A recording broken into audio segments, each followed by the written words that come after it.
bo'lmasam bugungi darsimizda gemostaz, ya'ni nima gemostaz? Qonni qon stas to'xtatish. Ana shu qonni to'xtatish haqida gaplashamiz. Bundan tashqari qo'shimchasiga qonni suyultiradigan dorilarga birolar o'rganib ketamiz. Bugungi mavzuimiz juda ham qiyin, chunki tushunib olish qiyin. Dorilar ham juda ham ko'p mavzu hisoblanadi. Asosiy fokusimizni tushunishga qaratamiz. Dorilarning nomini aytib ketish oson. Asosiysilar yaxshi tushunib olsalar, hayotda oson bo'lib ketadi. Ulguradigan bo'lsak, oxirida vaziyatli masalalar ham shoshib-pishib tayyorlab kelganman. Shularni ham aytamiz. Yaxshi eshitib tursalaring, vaziyatli masalani to'g'ri topa olasizlar. Sizlar o'ylagandaqa oson vaziyatli masala emas, sal qiyinroq, u yoqqa bu yoqqa bog'liq. Tushungan odam topa oladigan vaziyatli masala. Shuning uchun diqqat qilib turinglar. Qayerdandir vaziyatli masala tushib qolgan bo'lishi mumkin. Bo'lmasa, men sizlarga boshida chizib tushuntirib berganim yaxshi. Aytaylik, mana bu bizning qon tomirimiz deylik mana. Qon tomirimizning tepasi mana bu yer pastda. Ozgina joy mana men pichoqda kesdim, to'g'rimi? Pichoqda kesib oldim mana shu yerda. Buni ichida qanaqa hujayralar bor? Endoteliy hujayralar bor. Mana bu yerdagi endoteliy zararlandi. Mana bu yer zararlandi deylik. Mana bu yer ham zararlandi. Bu yoqqa endoteliy davom etib ketyapti. Endi mana bu yerdan qon oqib ketyapti, to'g'rimi? Mana qon tashqariga oqib chiqib ketyapti. Buni tushuntirishdan oldin oddiy sodda narsa bilan tushuntirsam yaxshi. Tasavvur qiling, mana shu yerdagi devor buzildi.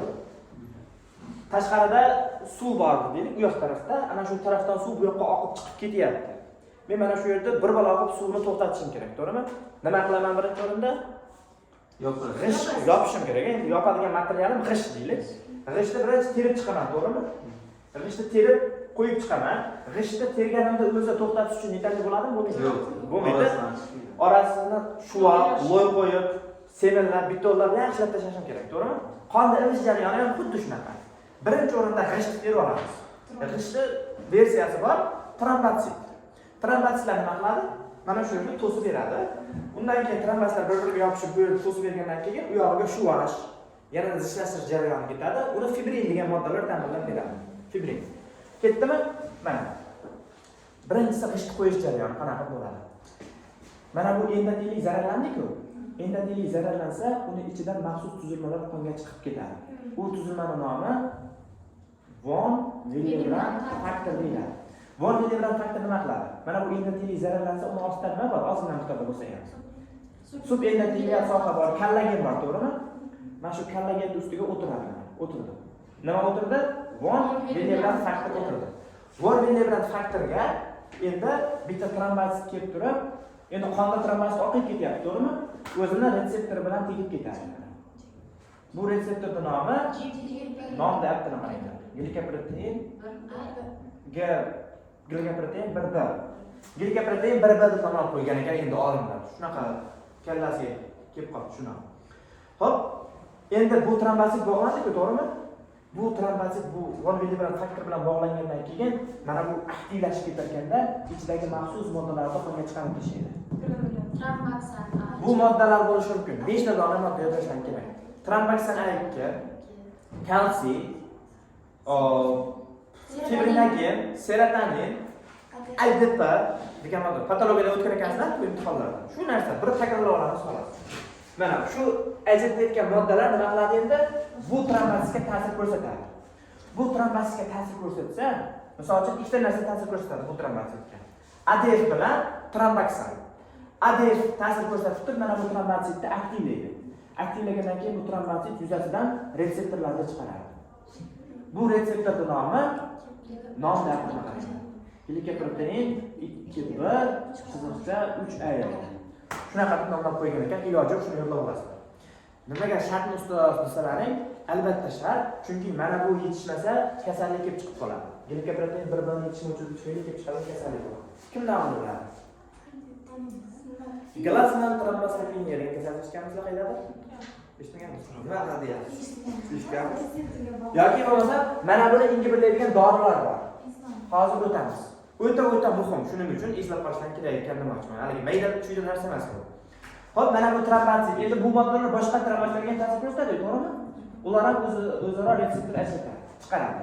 Va mana shu buni retseptori bilan buni retseptori o'zaro maxsus tuzilma orqali bog'lanadi.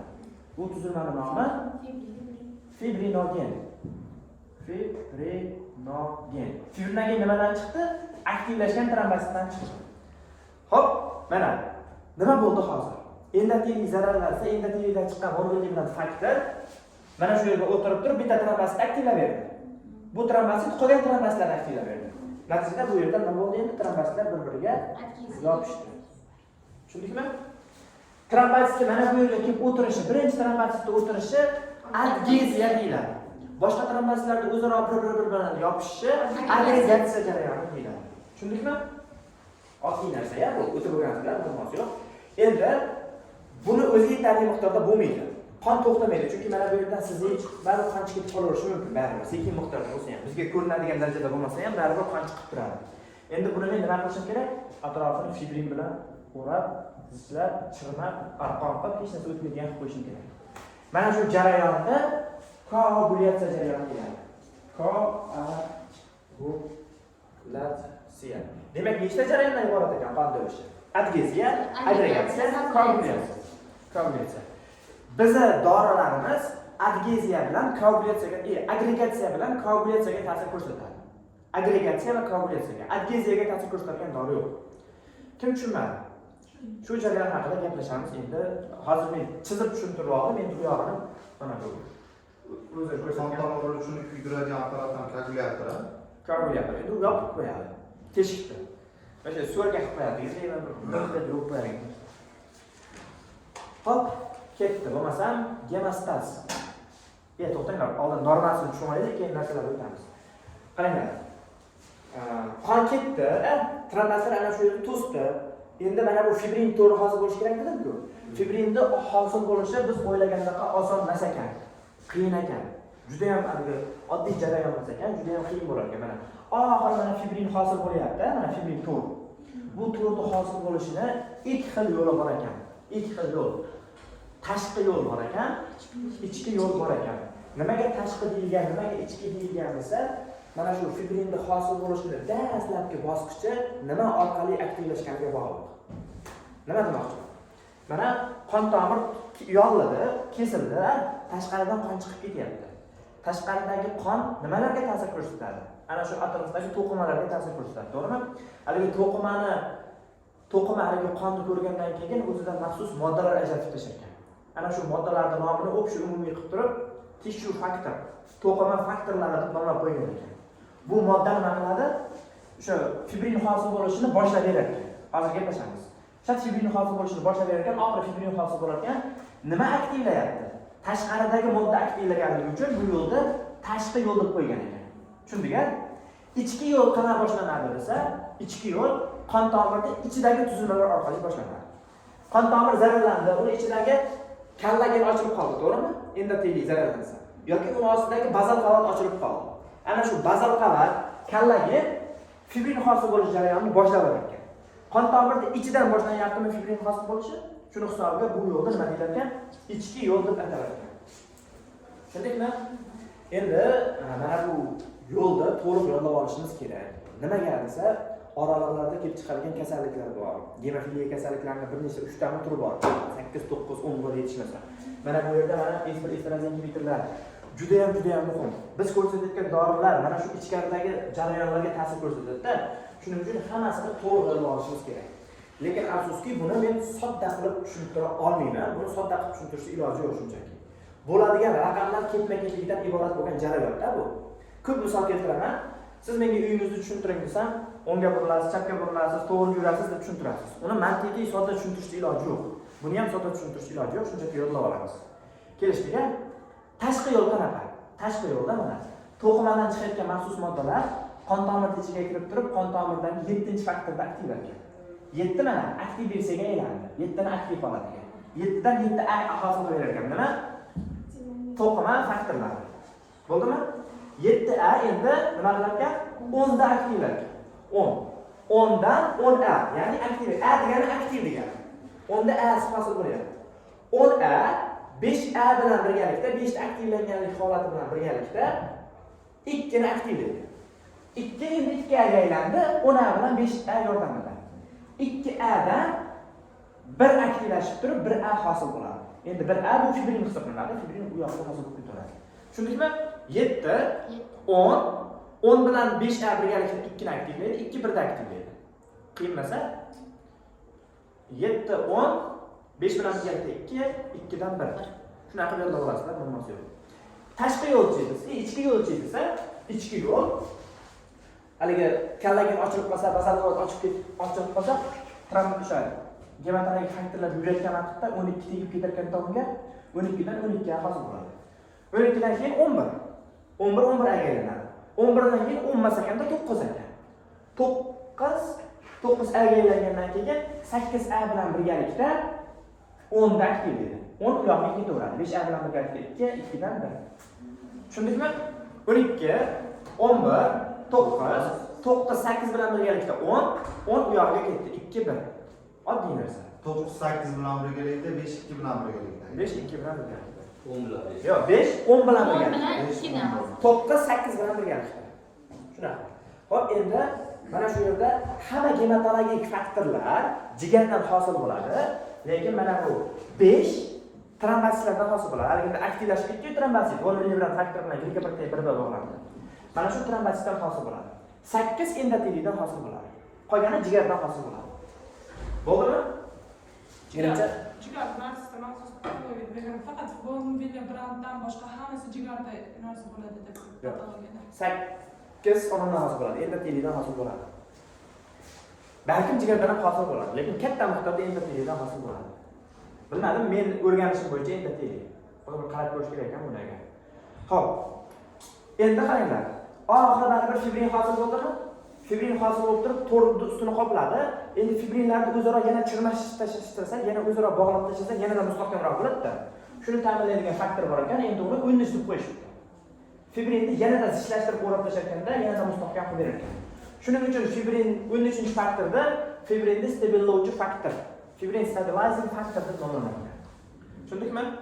Kalsiy bilan birgalikda 13 fibrinni stabilga berar ekan. Hammasini so'rayman, aytgan hamma narsani so'rayman, ertaga oralar uchun ham, dars uchun ham.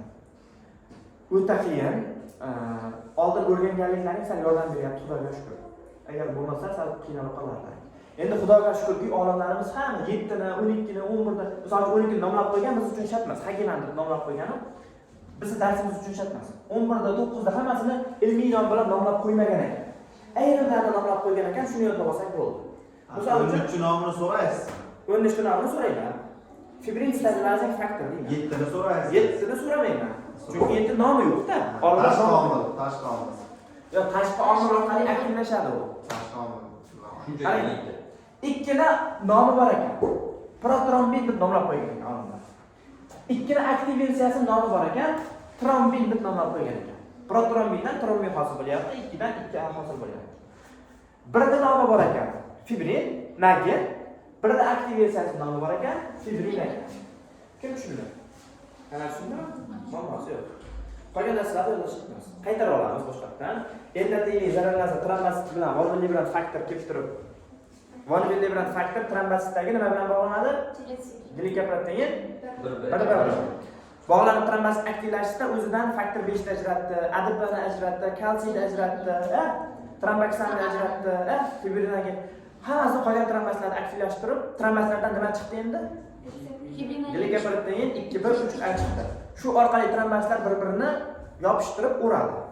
Endi haligi joydan fibrin hosil qilib ustini qoplash uchun mana bu koagulyatsiya jarayoni boshlanishi kerak. Koagulyatsiya jarayonining ikki xil yo'li bor ekan. Tashqi yo'li bor ekan, ichki yo'li bor ekan. O'rnga o'tiring. Tashqi yo'li 7, 10, 2, 1 ketdi.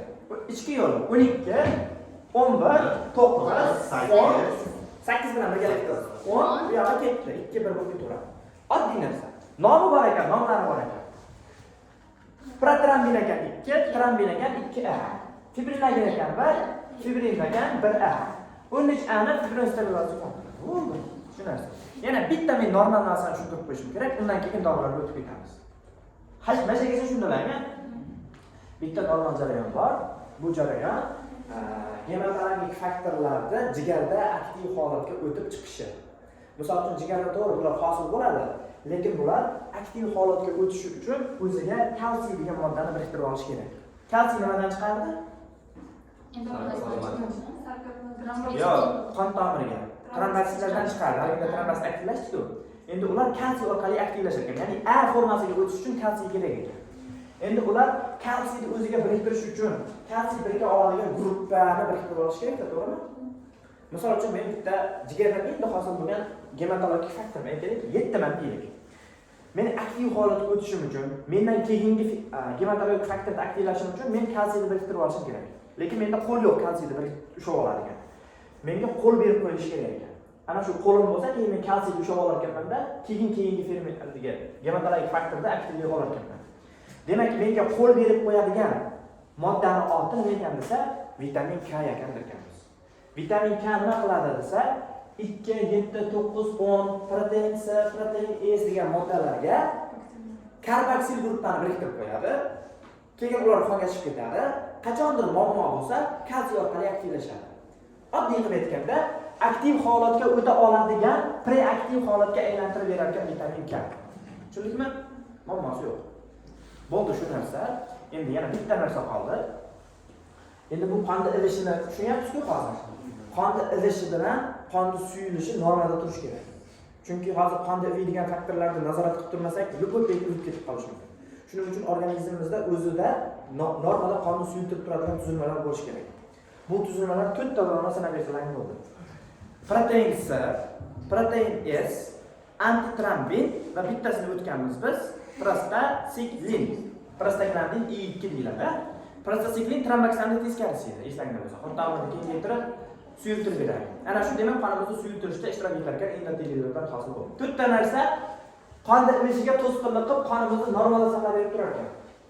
Antitrombin, protein C, protein S va prostacyclin. Bo'ldi. Mana shu ikkalasi normada turar ekan. Kimnidir qoni qo'yilib ketsa, yo biz buni kuchaytirishimiz mumkin ekan yoki buni kamaytirib shunaqa qilishimiz mumkin ekan. Shu dorilar haqida gaplashamiz endi birma-bir. Xo'p, mana bu yerda o'zida sekin qaytalik boshqatdan chuqurlashib ketamiz. Gemostaz mana. Gemostazda bosqichlari bor ekan. Birinchi bosqich endi kesildi-yu, qon tomir zararlandi. Mana shu yerdagi mahalliy og'riq sezuvchi retseptorlar qo'zg'alib, qon tomirni toraytirib, birinchi bosqich vazokonstriksiya bo'lar ekan. Chunki qon tomir toraysa ham qon ketishi sekinlashadi. Shuning uchun biz suvga qo'limizni tiqsak, sovuq suvga yanada kuchliroq torayib, qon ketishi sekinlashadi. Endi birlamchi gemostaz bor ekan, ikkilamchi gemostaz bor ekan. Birlamchi gemostaz shu trombositlarni endoteliyaga yopishishi va bir-biriga yopishishi. Ikkilamchi gemostaz u fibrin to'rini hosil bo'lishi. Bo'ldimi? Endi yana bitta narsa qolib ketdi. Oxiri tromb hosil bo'ldi-ku. Men mana bu yerda g'ishlarni qo'yib, loylarni chaplab shuvab tashladim. Suv oqish to'xtadi. Endi men nima qilib qo'yishim kerak bu yerda? Sal tekislab ko'zga ko'rinadigan chiroyli qilib qo'yishim kerak. Insonman-ku men, to'g'rimi? Shuni qoldirib ketaolmayman molga o'xshab. Nima qilaman? Ortiqcha loylarni olib tashlab, tekis qilib shuvab chiroyli qilib qo'yishim kerak. Kraska qilib bo'yab qo'yishim kerak. Shuni ta'minlaydigan bizda modda bor ekan. Ya'ni oshiqcha fibrillarni olib tashlab, hali normal qilib chiroyli qilib oqimni to'g'rilab qo'yadigan modda bor ekan. U moddaning nomi plazmin. Boshqa narsani o'ylayapsizlar? Shu kasal nomini aytsangiz, balki tushuntirib berarman. Nimani o'ylaganingizni tushunmadim. Plazmin. Plazmin tushundiga? Plazmin nima qilar ekan desa, fibrillarni parchalab eritib yo'q qilib tashlagan ortiqchasini. Kelishdikmi? Bo'ldi. Birinchi jarayon mana birlamchi gemostaz, trombositlar bir-biriga yopishishi, ikkilamchi gemostaz, fibrinni hosil bo'lishi va trombni stabillashtirilishi va fibrinolis. Oxiri tromb stabillashgandan keyin 10-shakar orqali oshiqchasi fibrinolis yo'q qilib tashaladi plazmin orqali. Mana bu yerda xuddi shu narsani ko'rsatib qo'yganman. Endoteliy zararlandi. Endoteliy zararlangandan keyin 10 mg faktor kelib o'tirdi, mana endoteliyadan chiqdi. Glikoprotein bir-birisi bilan bog'landi.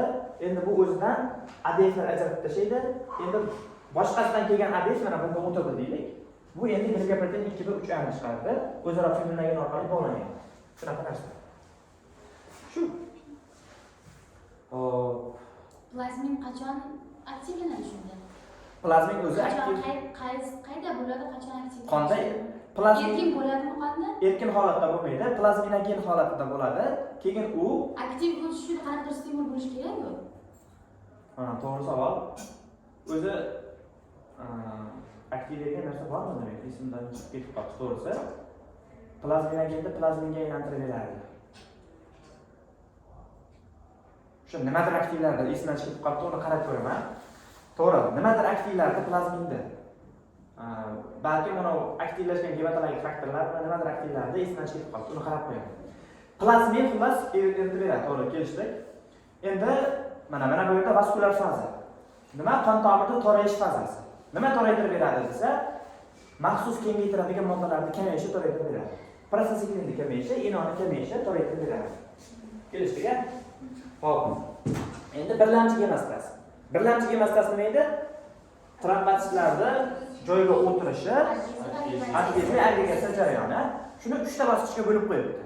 Trombotsitlar haligi von faktor bilan kelib o'tirishi, glikopprotein bir-biri bilan bu birinchi bosqich. O'tirgandan keyin aktivlashib turib, monomodalarni ajratishi, ADF, kalsiy, serotonin, fibrinogen faktor. Kimda qidirib ko'rsin agar telefonda plazminda nima aktivlashini? Mana shu plazminagi aktivator. To'qima plazminagi aktivatori bor. Ana shu to'qimadan o'zi chiqadi, fibrin hosil bo'lgandan keyin aktivlab beradi, to'g'ri. Tissue plazminagi aktivatoridir. Tissue plazminagi aktivator, to'g'ri. Xo'p, mana shu yerda qaranglar, monomodda chiqdi-ku. Shularning ichida eslab qolishimiz kerak bo'lgan bitta narsa bor. Mana bu ADF boshqa trombositga o'tiradi. Ana shu retseptorni ham nomlab qo'ygan ekan olimlar, nomni aniqladilar. P2Y12. Eshitgansizlar, lekin yangi o'rganayotganlar uchun bir g'alati tuyuladi. Yodlab qo'yishimiz kerak, chunki buni yenga biladigan dorilar ham bor. P2Y12. Hozir gaplashamiz. Bo'ldimi? 3-bosqichi P2Y12 orqali ADF orqali aktivlashsa, endi glikopprotein 2 va 3 ani chiqarib turib, fibrinogenlar orqali o'zaro bog'lanadi. Tushundingmi?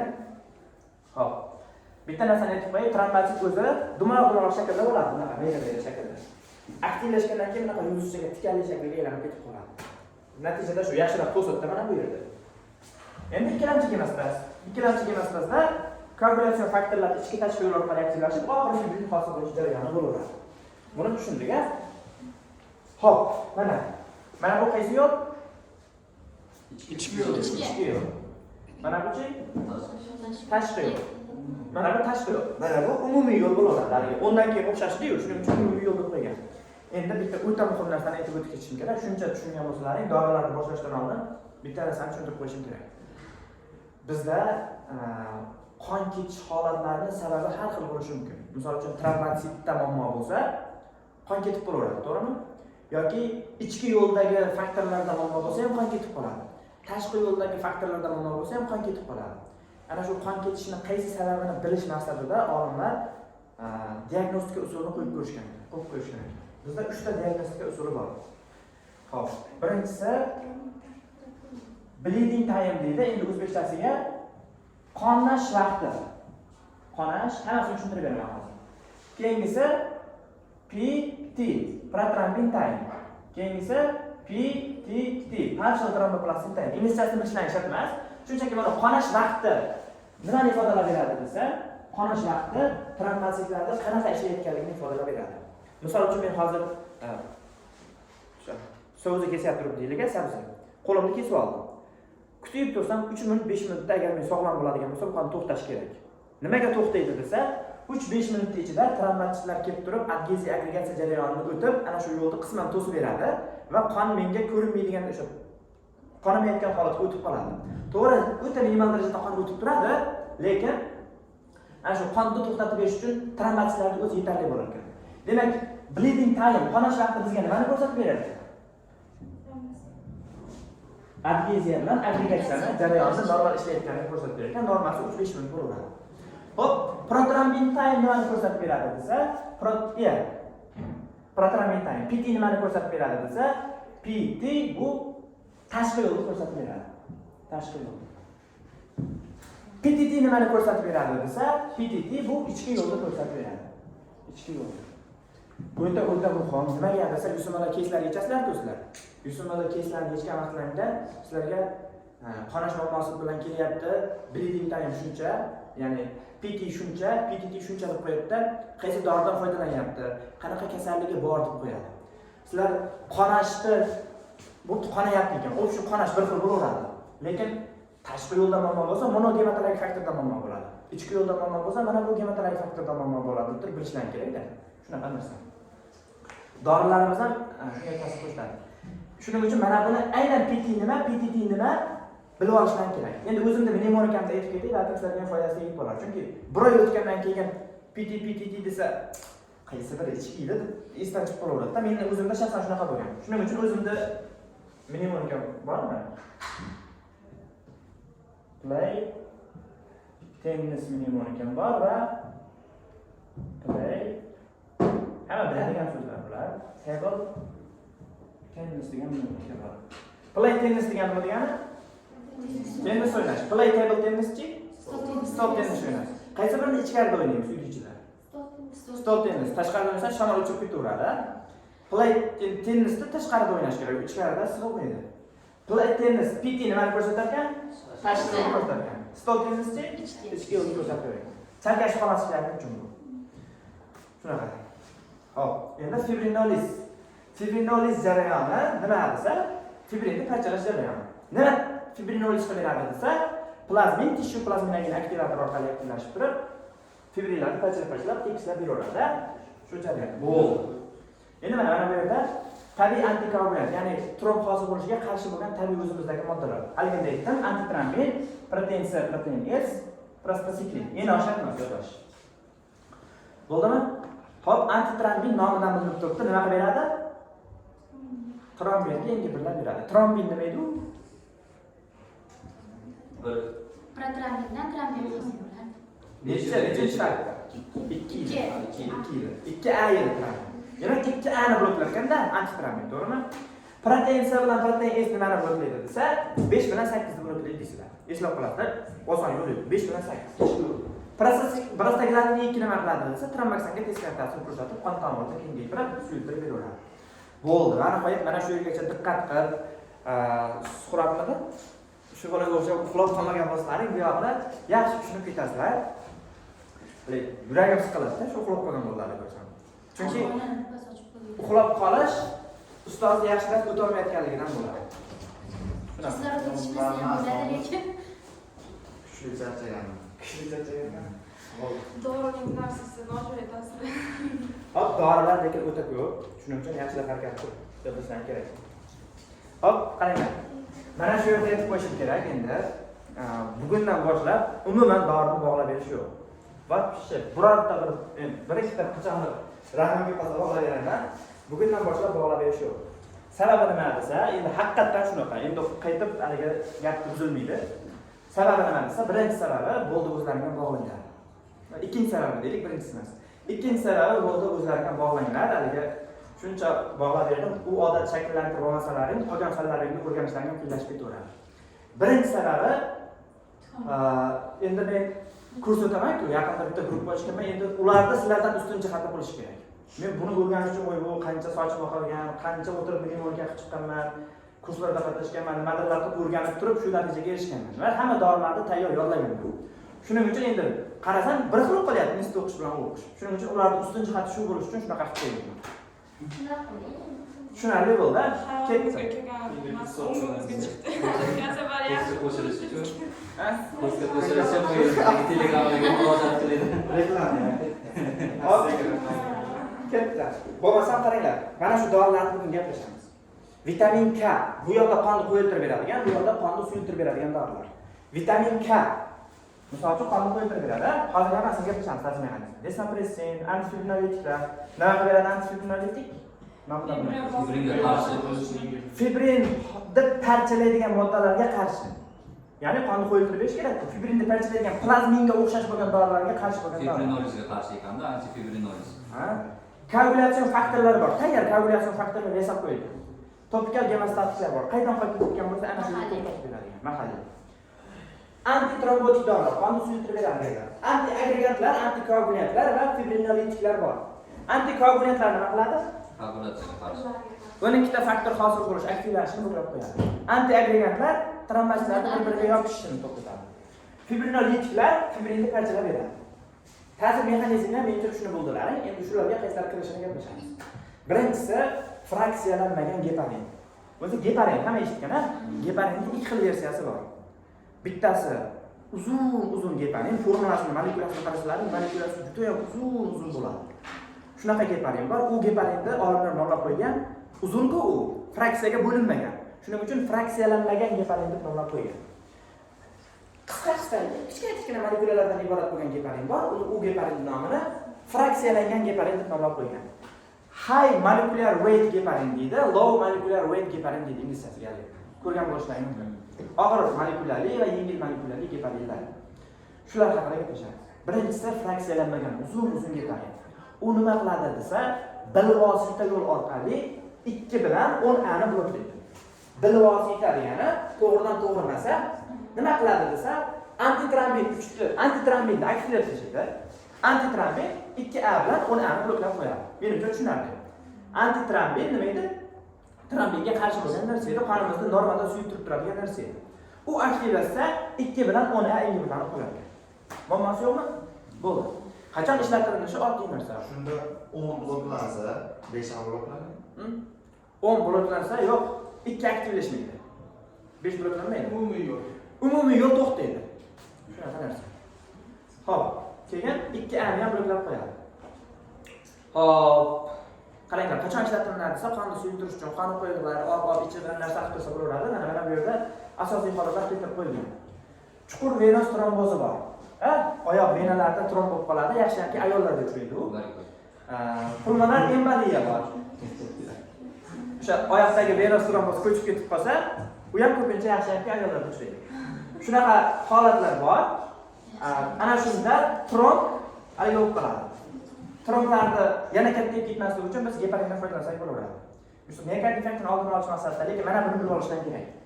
Atrial fibrillatsiyasi bor insonlar ham profilaktika maqsadida geparin olib yuradi. Nimaga deb o'ylaysizlar? Mantiq. Atrial fibrillatsiya nima edi o'zi? Oranjilar fibrillatsiya. Ventrikulyar fibrillatsiya-chi?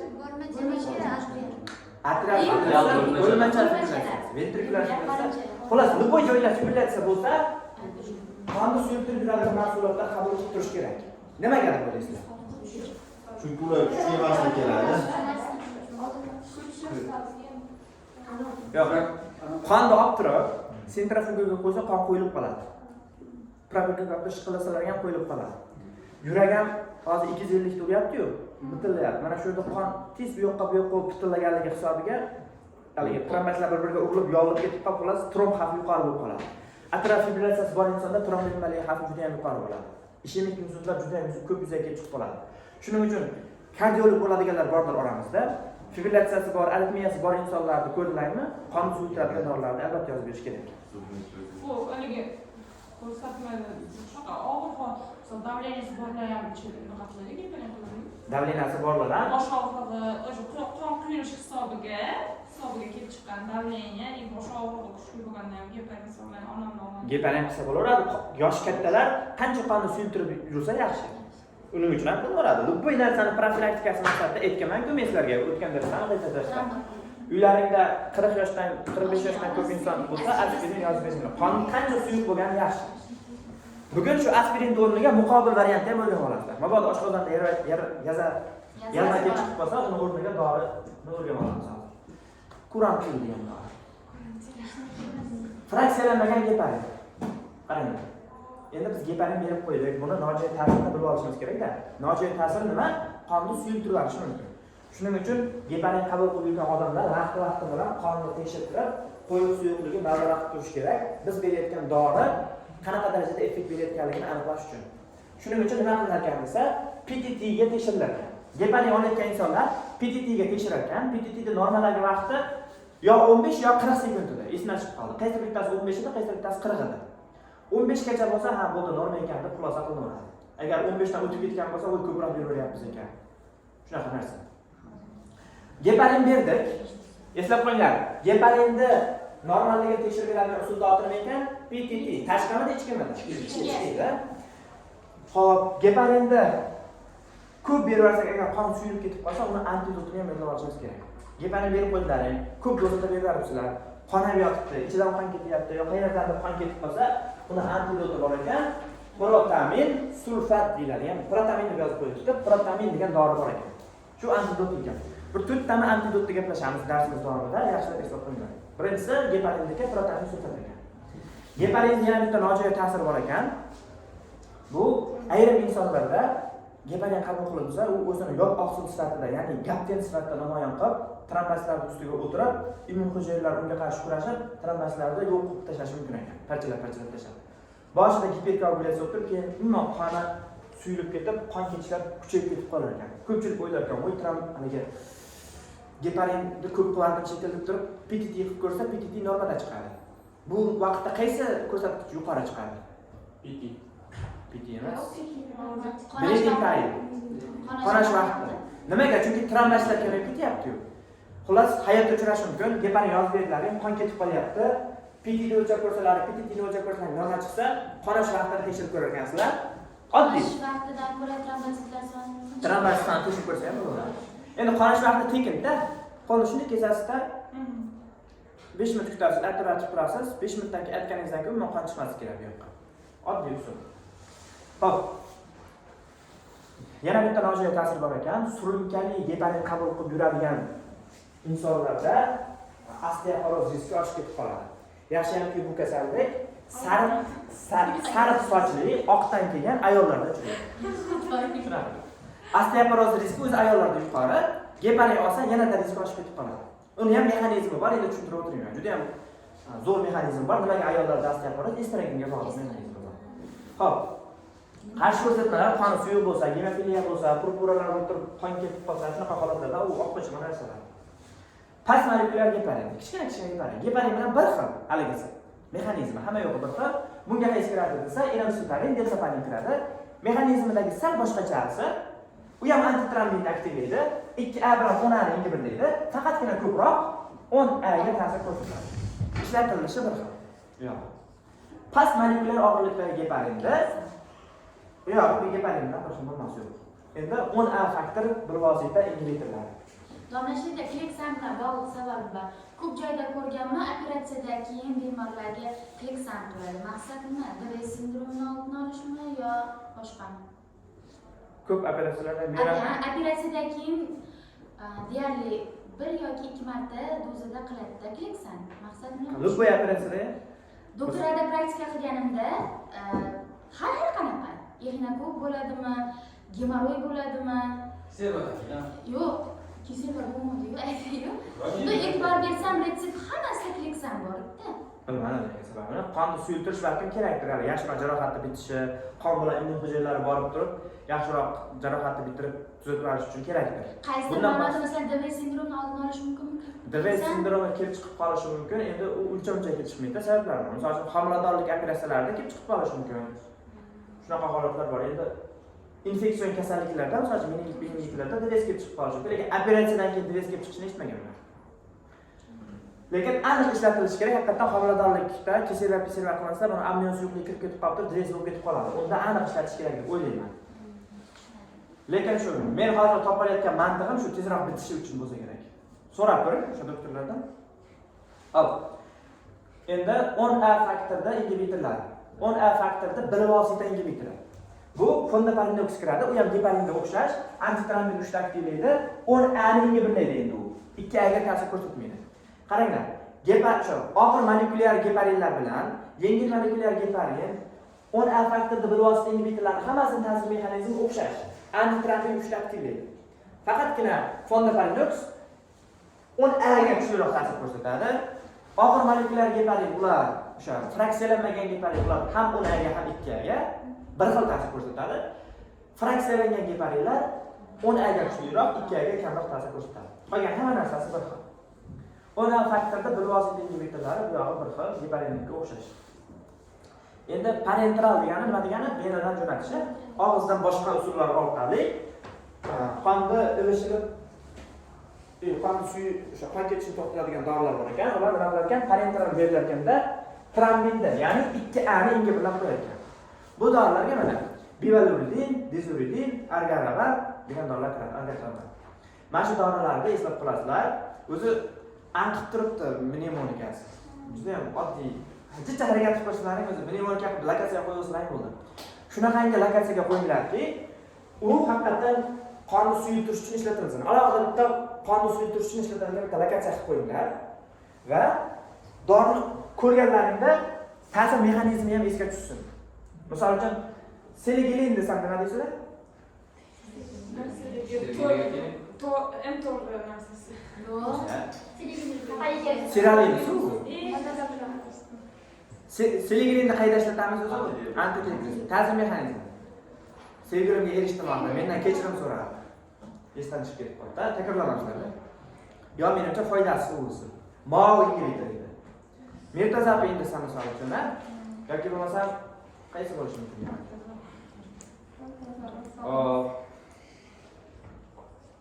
Olanzapin.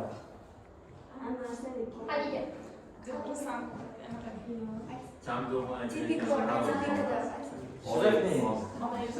Shunaqa qilib eslab qolasizlar, mana Vivarodin, Disorodin, Algatraban degan dorilar kiradi bunga. 10A faktorda bevosita ingibitorlar. To'g'ridan to'g'ri borib turib 10A ni ingibitorlaydigan dorilar. Levaraksaban, Apixaban, Endoxaban, Betrixaban kiradi. Uni antidoti bor ekan, Andexanat alfa. Qancha ko'p dorilar, bu yoqda ham ham ko'p dorilar bor. Buni ham olib turib yozasizlar. To'g'ridan to'g'ri 10 ga ta'sir qiladiganlar 12, 11, 9, 8 larga ta'sir qilmaydi, tikka 10 ga boradi. Bu yoq To'g'ridan to'g'ri 10 ga borib ta'sir ko'rsatadi. 7 ni ham. Buni oson o'zi bildirib turibdi. Buni hali mnemonikani ichiga qo'shilmagan. Buni qanaqa qilib qolasam, buni e'tibor beraman. Mabodo ko'pchilik ko'p qilsa. Qaranglar, yozilishini.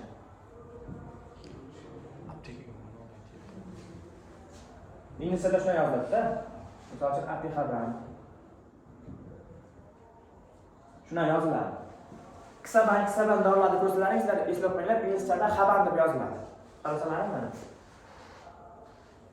Nima sizlar? 10A. Bular qaysiniki bilardi? 10A ni biladi. Shuna qilib eslab qo'yganman men o'zim. Bunga mnemonika shartmas.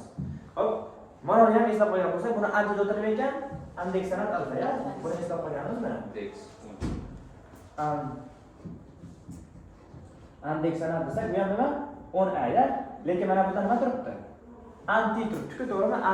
Anti o'xshash-ku. Anti 10A ekanda bu. Demak, eslab qolaverasiz. Menga nomini bilishni aytib berishlaring kerak-ku. Endi agar mabodo eslolmaslaring kisadan oldin anti so'zi bor deb aytib berishlaring ham bo'laveradi. Men keysda tushib qolsa, hayotda buni o'tkazib olmayman. Shuni ko'rinishidan yo mnemonikani desayman, agar mnemonikadan eslab olsam, deb ko'rinishiga qarab, ha, mana u. Kisa turibdi, ande turibdi. Endi inglizchada ha bo'lib turib yoziladi-da bu. Endi o'zbekchaga o'girilib turib, andexanat alfa qilib qo'yilgan. Endi oral bevosita terapiya ingibitor. Bitta dori bor xolos. Oral bevosita, ya'ni og'izdan beramiz, to'g'ridan to'g'ri 2 ga borib turib ta'sir ko'rsatadi. Bu dabigatron degan dori bor. Buni antagonisti ham bor, idarusizm. Mana, yozib olasizlar. Mnemonika. Keyingi dorimiz varfarin. Bu yo'q oson, ta'sir mexanizmini oson aytib ketasiz, qiynalmaysiz. Endi varfarinda sal to'xtalamiz. Varfarin nima qiladi desa, varfarin vitamin K ni ishlamaydigan versiyaga aylantirib qo'yadi. Vitamin K nima qiladi? Faktorlarga qaysi guruhlarni qo'shadi? Sog'ash, karbohidrat guruhlarini qo'shib beradi.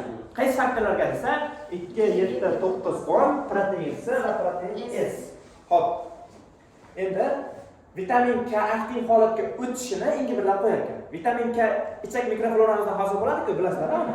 Ichagimizdagi normal flora vitamin K ni hosil qilib beradi, keyin u so'rilib turib, mana bu faktorlarni konvektiv guruhga biriktirib, aktiv holatga o'ta oladigan holatga o'tkazib beradi.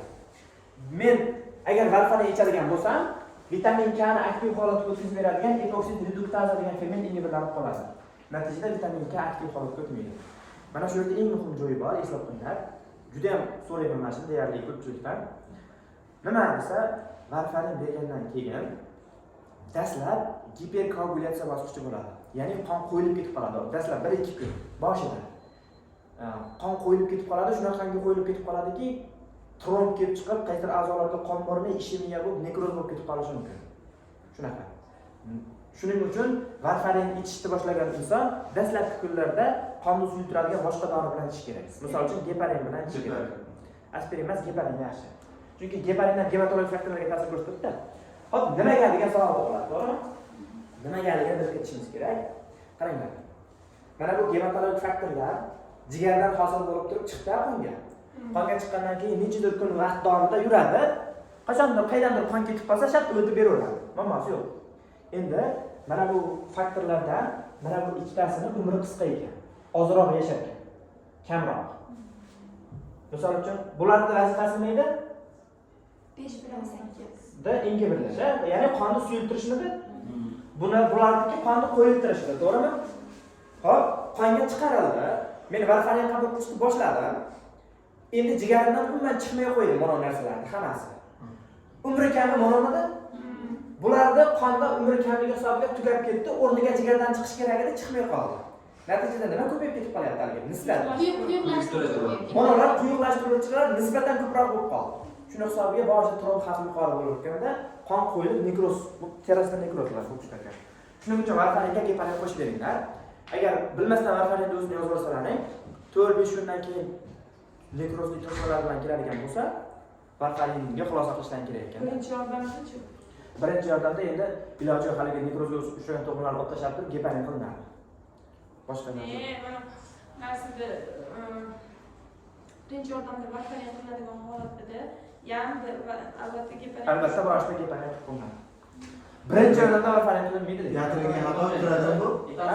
Gapirgan xatoga kiradi. Hop, bo'ldimi? Mana shu varfarinning ta'sir mexanizmi shu vitamin K'ning aktiv holatga o'tkazmaydi. Dastlab giperkoagulyatsiya chaqiradi. Shuning uchun geparin qo'shib berish kerak deb yozib qo'yilgan. Endi qaranglar.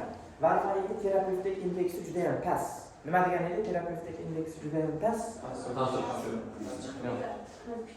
Kattaroq dozada berilishi kerak. Terapevtik indeks tushuntirganman-ku, litiyda ham terapevtik indeks pastida. Medial toksik doza bilan medial effektiv dozaning nisbati qancha katta bo'lsa, uni terapevtik indeksi shuncha katta bo'lardi degani. Haligi narsasi Sal oshirarsak, zaharlanish xavfi yuqori. Ozgina dozasini oshirarsak, haligi kelib chiqadi, nojo'ya ta'sir kelib chiqib qolaveradi. Litiyda ham xuddi shunaqa edi, esingizda bo'lsa. Antiepileptik dorilar ham xuddi shunaqa edi. Bular ham xuddi shunaqa. Jichcha dozasini oshirarsak, kuchli qon ketishlar bo'lib ketib qoladi. Shuning uchun albatta varfarin qabul qilib yurgan odam qonini quyuq suyuqligini o'lchab turish kerak ekan. Varfarin ichadiganlar bormi? Tanish bo'lsa, albatta ular aniq ichadi, tekshirtirib yuradi. Surunkali varfarin ichib yuradigan odamlar bor, masalan, aritmiyasi borlar, stent qo'ydi, klapan almashtirdi, ana shular varfarin qabul qilib yuradi. Chunki qulay. Nimaga stent qo'ysa, quyuqlashadi u? Stent qon tomiri emas-ku baribir. Yot. Trombosit ishqalanib o'tib, yedirilib, ichidagi faktorlar chiqib ketib qolib, yurib qolaveradi-da. Klapanda ham shunaqa narsa. Hop, shuning uchun tekshiruvdan o'tish kerak ekan. PTTga o'xshagan bitta alohida tekshiruvimiz bor. U tekshiruvning nomini endi men inglizchasida yozganman. International Normalized Ratio degan ko'rsatkich bor. INRA. O'zimizda MNO deydi. Eshitgan bo'lishingiz mumkin agar praktikasi qilib yurganlar. Международный нормализование соотношения degan ko'rsatkich bor. U nima desa, PT bilan PTT ni nisbati. Normada 0.8 bilan 1.1 bo'lish kerak deb tashlayman. Shunaqa, nisbatini tekshirib ko'rish kerak. PT minoga tekshirib turiladi. Norma bo'lsa varfarinda davom etaveradi. Oshib ketib qolsa kamaytiriladi, kamaytirib ketib qolsa oshib ketib qoladi. Tushundingmi? Varfarin salga oshib ketib qolsa nojo'ya ta'sir ko'payadi. Endi varfarin bu sitoxrom patogenilik sistemasi orqali ta'sirlanadi. Shuning uchun sitoxrom patogenilik sistemasiga ta'sir ko'rsatadigan dori bersak, oshib ketib qolishi mumkin-da. Oshib ketib qolsa terapevtik indeks past bo'lganligi uchun nojo'ya ta'sir kelib chiqib qoladi. Shuning uchun albatta varfarinni kimlarga yozib beryapsizlarmi? Birinchi o'rinda geparin bilan yozib beringlar. Ikkinchi o'rinda qaysi dorini ichayotganligini so'ranglarda, u dorini sitoxrom patogenilik sistemasiga ta'sirini Google'dan yoki ChatGPT'dan qidiringlar. Chunki miyada chiqib ketib qolaveradi, esdan chiqib ketib qolaveradi. Ana shunga qarab turib varfarinning dozasini yoki kamroq yoki ozroq yozib berasizlar. Mana bu yerda yozib qo'yganman, induserlarni, inhibitorlarini bularni so'ramayman. Shunchaki xulosa qilsam bo'ldi. Varfarin sitoxrom patogenilik sistemasi orqali parchalanar ekan. Agar men varfarin berib turib, boshqa sitoxrom patogenilik sistemasini induser bilan beradigan bo'lsam, ya'ni kuchaytiruvchi dori bilan beradigan bo'lsam, varfarinni sal ko'proq yozishim kerak. Sitoxrom patogenilik sistemasini inhibitorlaydigan dori bilan beradigan bo'lsam, kamroq yozishim kerak deb xulosa qila olasizlar. Endi mabodo varfarindan qon ashkulatilib ketib qoldi. Qaysi bitta inhibitor dorisini qo'llab o'sha dozada varfarin qabul qilayotganda qon ketib qolyapti deylik. Qon ketib qolsa nima qilamiz? Hozir bu yerda muammo nima bo'lyapti? Umuman jigarda chiqmay qolyapti, uni gematologik faktorlar. Natijada men nima qilishim kerak? Vitamin K berishim kerakmi? Lekin vitamin K bersam bu jigarga borib, haligilarga karboksil guruhga qo'shib, ularni qonga chiqarib vaqt ketib qoladi. Hali odamlar qon ketyapti-ku. Shuning uchun menda yagona yechim faqatgina koagulyatsiya faktorlarini qo'yishim kerak ekan. Bunaqa faktorlar bor-ku, qon ketib qolsa quyiladi. Ana shu faktorlarni bemorga quyayotganimizda haragi yetishmayotgan qondagi gematologik faktorlarni tiklab oldik. Endi ular nechadir kun bizga yashaveradi. Endi u yog'iga dal shu yog'ini vitamin K bilan davom ettiramiz. Plazmasi. Plazma sveji zamorоженный. Shu plazma ichida faktorlar bor. Ana shu 13 ta o'rgandik-ku. Ana shu faktorlar bor. Xulosa nima? Varfarindan qon ketib qolsa, varfarin tufayli qon ketib qolsa, uni antidoti nima ekan desa, vitamin K deysizlar, lekin vitamin K berishdan oldin sizlar gematologik faktorni qo'shishlar kerak. Tushundingmi? Mana vitamin K 2, 7, 9, 10 protein S kamaytirib beradi. Shunaqa narsa. Varfarinda ta'sirini tufayli kelib chiqqan qon ketishda ishlatiladi, lekin shoshilinch holatda ishlatilmaydi. Surunkali keyinroqda ishlatiladi. Yangi tug'ilgan chaqaloqlarga vitamin K qilinadi. Gepatitga emlanadi, tuberkulozga emlanadi va vitamin K qilinadi. Farzandli bolalar bordir, endi ko'rmagan so'rab berdi, katta ehtimol. Vitamin K qilinadi. Nimaga desa, chunki ularda hali mikroflorasi yaxshi rivojlanmagan. Qon ketib qolsa, yomon ketib qoladi ularda. Shuning uchun vitamin K tutiladi, keyin mikroflora onasini yemib, mikroblarni ichiga solgandan keyin hali yo'q ketadi.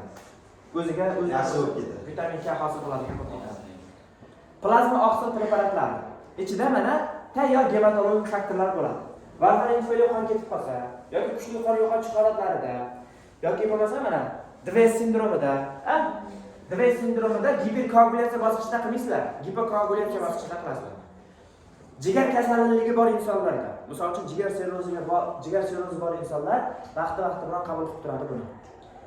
Agar mana qizil o'ngachda varikoz bo'ladi-yu ularda. Qattiq ovqat yevarib qon ketib qolsa, ana shundan o'lib ketib qoladi. Qon uncha-munchaga to'xtamaydi. Nimaga? Chunki jigaridan hosil bo'lmayapti hali 12 ta faktor. Jigar sirrozi bo'lib fibrozlanib ketgan. Natijada qon o'ta suyuq bo'lib, o'lib ketib qoladi. Gemofiliya kasalliklarida ham ishlasak bo'laveradi. Desmopressin. Qachon eshitgansizlar bu davoni? Yurganmiz. Qaysi kasallik? Qandsiz diabetda sentral markaziy turida. Ikkita turi bor-ku, nefrogenik qandsiz diabet va markaziy qandsiz diabet. Markaziy qandsiz diabetda antidiuretik gormon miyadan chiqmay qo'yadi. Ana shunda biz sun'iy antidiuretik gormon analogini bersak bo'laveradi desmopressinda. Buni yana bitta xususiyati bor ekan.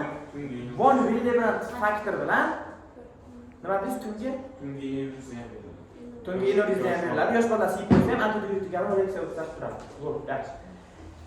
Von Willebrand faktor bilan 8-faktorda endoteliyadan chiqishni stimullar ekan bu. Shuning uchun von Willebrand kasalligida, gemofiliya A kasalligida beriladi. Gemofiliya B bilan nima edi? Yo'q, nima yetishmasi? Faktor 8 yetishmasa gemofiliya A. Chunki desmopressin 8 ni kuchaytiryapti-ku. Shuning uchun shunga beramiz. Faktor 9 yetishmasa gemofiliya B. Faktor 11 yetishmasa gemofiliya C. Eslab qo'yinglar bu. Nojo'ya ta'siri giponatremiya. Nimaga giponatremiya deb o'ylaysiz? Tarkibida natriy tutadimi? Kaliy. Suvni chiqarmayapti-yu. Suv organizmda qolib ketyapti. Antidiuretik gormon. ADG suvni so'rib olyapti. Suv ko'payyapti, natriy kamayapti. Shuni hisobiga giponatremiya. Giponatremiyaning yomon tarafi miyamizdan suvni, yo'q, miyamiz suvni o'ziga tortib oladi. Chunki miyamizda natriy ko'p bo'lsa, suvni o'ziga tortib oladi. Shuni hisobiga miya shishga chiqib qolishi mumkin. Natriyni kamligi yaxshi yomon emas, yaxshi emas. Hop, endi fibrinolis ingibitorlari. Ya'ni fibrinni parchalaydigan plazmin bor-ku, ana shuni ingibitorlari bor ekan. Bu dorilar mana skorinda ishlaydiganlar bormi? Aminokarbonat kislota eshitgansizlar yoki transisan degan dori, ikki. Hali homilador bo'lsa qon ketib qolsa, turinadi. Tarkibini bilmayman. Tarkibi trenaxan kislota, trenaxanli kislota. Mana shu ikkalasi nima qilarkan desa, mana shu olib yotsa sekin to'g'rilayman desa, to'g'rilash jarayonini to'xtatib qo'yarkanda, hali qilarkan. Fibrinni parchalashini to'xtatib qo'yarkan. Oddiy narsa. Travmadan qon ketish, jarrohlikda qon ketish, misol uchun qizlarda menstruatsiya siklida kuchli qon ketish holatlarida ishlatiladi. Bu qon ketish. Skoriyda bor bu dori, skoriyda ishlaydiganlar bo'lsa, birinchi yordamda shu travmaga bordilarga yoki shu jigar so'zida o'tirib qizil o'ngachdan qon ketyapti. Ana shunaqa holatlarda shu dorilar ishlatiladi. Aspirin. Aspirin yolib ketdi, sok 1-2 bloklaydi, sok 1 kuchliroq bloklanganligi hisobiga tromboksin kamayib ketadi. Nimaga bu suyulib turadi, qolganlari qo'yib turadi? Mexanizmi tushunarlidir u. Mana aspirinning o'rniga mabodo yazasi bo'ladigan bo'lsa ishlatiladigan dori Dipridamol. Savdo nomi kurantin, buni yo'llab olishdan shart emas. Javohirlar nomlab o'zim chiqarib berishim mumkin. Shuning uchun dipridamolni eslab qo'yinglar. Tarkibiga mana pastiga yozib qo'yiladi. Dipridamol. Hop, dipridamol nima qilib beradi desa, trombositlarni uxlatib qo'yadi. Nimaga desa, trombositlar biz ham qonimiz to'q bo'lsa, uyqumiz keladi-yu. Trombositlarda ham ichida siklik amif ko'p bo'lsa, ular uxlab haligi glikoprotein 2 va 3-sini chiqarmaydi, ATFga ham ishlarsa bo'lmay uxlab yotaveradi. Ana shunga ta'sir ko'rsatar ekan. Nima qilar ekan desa, siklik amifni hazm qiladigan, parchalab tashlaydigan modda bor. Fosfodiesteraz inhibitorlar. Uni 6 ta turi bor, fosfodiesteraz inhibitorlar. 6 ta o'zimga imtihonda tushgan. Shu trombositlarga tushgan. Ha? 6tasi ham. Yo'q, 6-chisi tushgan menga.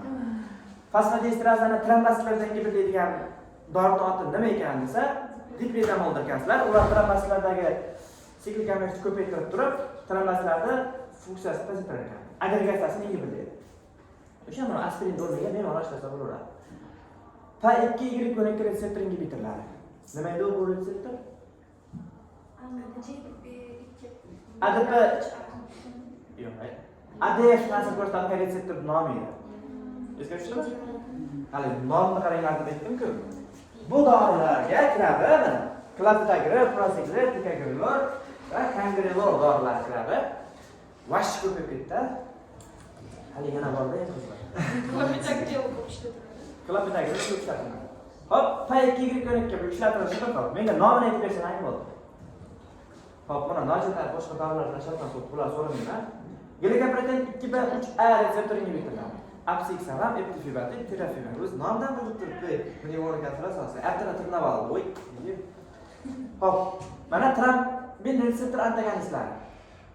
Vorapaxar. Nima qiladi bu ikkani retseptorni o'rganib qo'yadi. Ikkiga borib kiradi. Bu ham ishlatmas. Menga nomini aytib bersang bo'ldi. Tavakkal dorini aytaman, sizlar ta'sir mexanizmini aytasizlar. Ta'sir mexanizmini aytaman, dorini ketma-ketligini sanab berasizlar. Hech bo'lmasa 2 ta 3 tadan. Trombolitiklar. Trombolitiklar nima qiladi desa, plazminda aktiv holatga o'tkazib beradi. Sun'iy plazminlar bu dorilar. Sun'iy plazmin. Nima qilib beradi desa, plazmin vazifasini bajarib beradi. Qayerda tromb bo'ladigan bo'lsa, shuni eritib tashlaydi.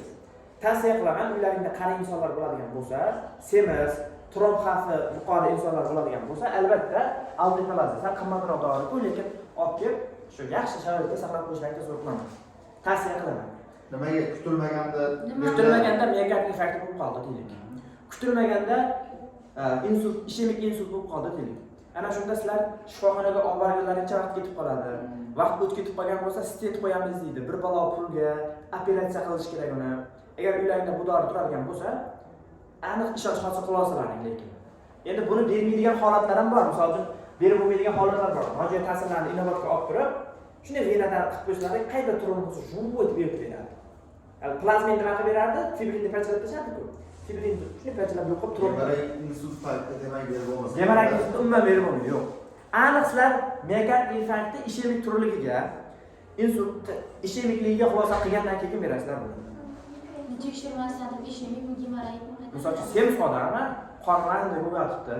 To'siqdan yuragi sanchib qoldi. EKG qilib ko'rdingiz, ayolda ayasda oshyapti. Yo'q. Esda irrigatsiya bo'lib yotibdi.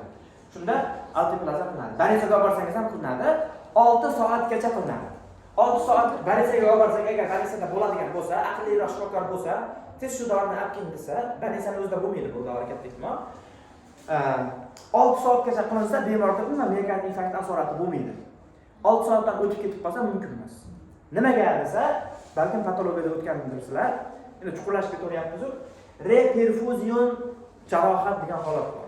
Reperfusion injury deydi inglizchasiga. Nima desa, biz trombni ochib yorsak, qon qaytadan boradi, qon bilan birgalikda kislorod ham boradi. Kislorod bu erka radikal-ku.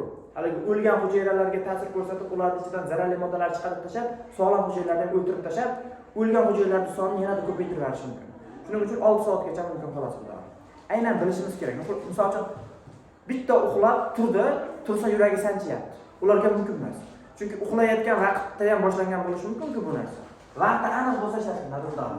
Demak, insult payti berilsa, nazorat ko'paytirib yuborarkan-da, shuni to'g'ri so'ydi. Bo'ldi. Va nihoyat tugadi. Bitta kes ichishga o'tirar ekanmiz. Mana shu kes ichimga qolgan uyda o'qib, javobini topib olasizlar. Ko'rinyaptimi? Nima? Mana shu testni yechinglar, men javobini pastda ko'rsataman hozir alohida. Birinchi tushunmoqda. Mana rasmni ko'rib olinglar, haliga. Mana ko'rib olinglar rasmni. Men aytmay qo'yaman endi mana bu rasmni ko'rib olinglar, endi mana buni tepalatib beraman. Ha, javobini ko'rsataman, menga tanlaysizlar javobini va izohlab berasizlar. Bu qayer bu? Son. Sana yozib beraman. Javobini izohlab beramiz. Mana shu bilan yopamiz. Chunki qolgan yil bo'lmas ekanmiz.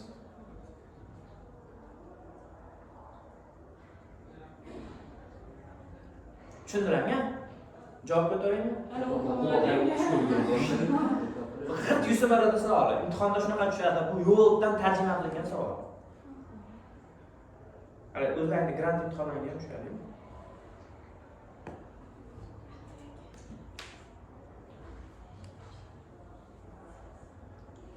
Hech narsa tushunmayapsizlar-a? Javob ko'rsating. Javob ko'rsating. Menga javob qo'ying. Bo'ldimi? Antifibrillar bilan Javob tanlab to'g'ri javob tanlab va Telegramda shoshganimda hisobiga hali screenshot qilib nimadir qilardim. Aslida vaqtim bemalol bo'lganda yozib berardim. Qaysi javob? Mana 1, mana 2, mana 3, mana 4, mana 5. 5 ta.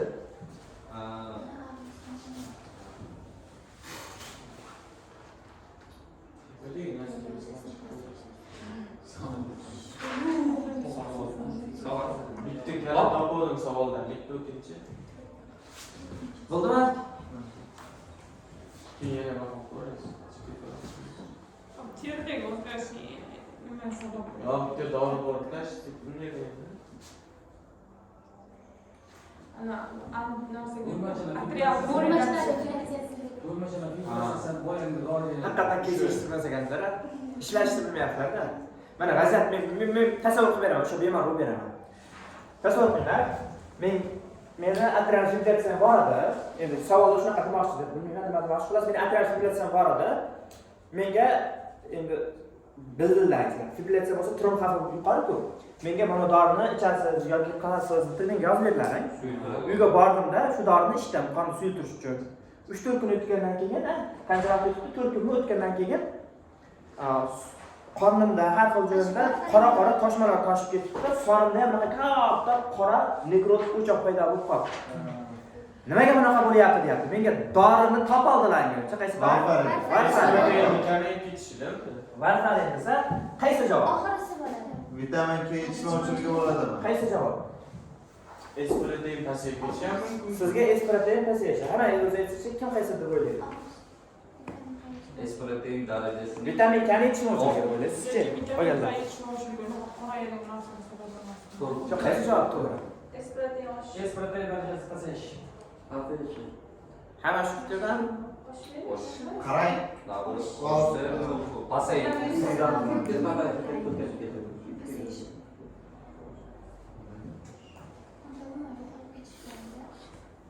Vitamin K yetishmoqligi o'zgarish. Agar espretin kamayib o'lsa, ana quyultiruvchi faktorlar oshib ketardi. Endi espretin oshsa, quyultiruvchi faktorlar nazorat pasayadi, qonni suyulishi oshib ketib, keyin gemorragik simptomlar yuzaga keladi. Shunda espretin darajasini pasayishi.